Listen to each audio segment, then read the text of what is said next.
দেখব গিয়ার কিভাবে কাজ করে। গিয়ার বক্সের ভেতরে প্রয়োজন মতো স্পিড বাড়ানো কমানোর জন্য বিভিন্ন সাইজের গিয়ার দুটি শ্যাফটের মধ্যে লাগানো আছে। এটি হলো ইনপুট শ্যাফট আর এটি হলো আউটপুট শ্যাফট। ইনপুট শ্যাফট মানে হচ্ছে ইঞ্জিন থেকে পাওয়ার নিয়ে এসে গিয়ারগুলিকে ঘোরায়, সেটিকে বলা হয় ইনপুট শ্যাফট।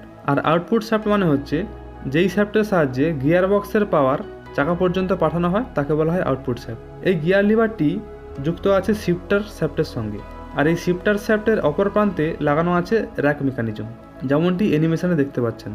এই র্যাক মেকানিজমের কাজ হলো শিফটিং ড্রামকে প্রয়োজন মতো বিভিন্ন অ্যাঙ্গেলে ঘোরানো। এই যে শিফটিং ড্রামটি দেখতে পাচ্ছেন, এর মধ্যে অনেকগুলি আঁকাবাঁকা গ্রুপ কাটা আছে। এই গ্রুপগুলিকে বলা হয় চ্যানেল। এই চ্যানেলগুলির মধ্যে শিফটিং ফর্ক ফিট করা থাকে, আর এই ফর্কগুলির সঙ্গে লাগানো থাকে ডগ ক্লাচ। যখন এই শিফটিং ড্রামটিকে ঘোরানো হয়